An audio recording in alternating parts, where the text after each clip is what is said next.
Сергей Великоцкий посетил Костерево в рамках еженедельных проверок. Глава районной администрации лично следит за ходом строительства важных объектов инфраструктуры. В этом году в Костерево появится новая парковая зона с современным освещением, архитектурными объектами и живой изгородью. Прямо напротив запланирована установка универсальной спортивной площадки с рекартановым покрытием. Открытие объекта хотели приурочить к старту учебного сезона, однако подрядчики решили уйти от договоренности с городской администрацией и закончить площадку к 15 сентября. Такой срок указан в контракте. Вижу, качество не очень устраивает меня, так мягко скажем, поэтому будем вызывать подрядчиков на совещание, уточнять все эти задачи. Ну, кроме того, беспокоит, и сейчас вот местные жители тоже сказали о том, что есть факты вандализма, то есть детки наши любимые мешают строительству и уже пытались здесь проникнуть на территорию и повредить сетку. Нас тоже это беспокоит. Делаем же для детей, для жителей города Костерева. По словам Сергея Борисовича, качество выполненных работ неудовлетворительное. Теперь подрядчиков заставят исправить недочеты, чтобы в середине сентября жители Костерева уже занимались на новой площадке.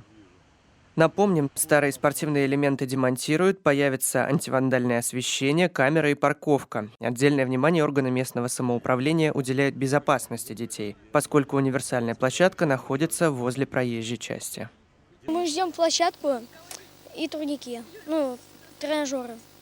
Чтобы играть и подтягиваться. футбол и подтягиваться. А в микрорайоне Галуш города Костерева полным ходом идет строительство многоквартирного дома на улице Ленина.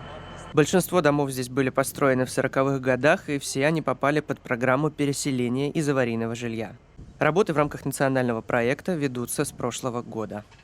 В этом доме мы планируем приобрести всего 7 квартир. 4 квартиры мы уже приобрели, договора у нас уже подписаны в первой очереди. И 3 квартиры мы планируем приобрести во второй очереди. Кроме того, насколько известно, администрация Петушинского района также планирует приобрести здесь 2 квартиры для работников в бюджетной сфере.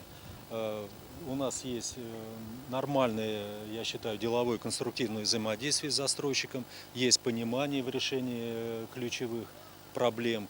Поэтому мы надеемся на то, что и в последующие года, когда будет реализовываться эта программа, мы также будем взаимодействовать с этим застройщиком. Потому что, как вот мы сейчас с главой администрации Петушинского района обсудили, здесь есть хорошие перспективы для застройки и на улице Матросова, именно вот на месте тех домов, которые подлежат расселению и последующему сносу. И самая главная задача, которая стоит перед нами, администрацией города, это эффективно использовать вот эти территории, которые могут быть освобождены для того, чтобы сделать какую-то перспективную застройку именно этого микрорайона с последующим развитием инфраструктуры.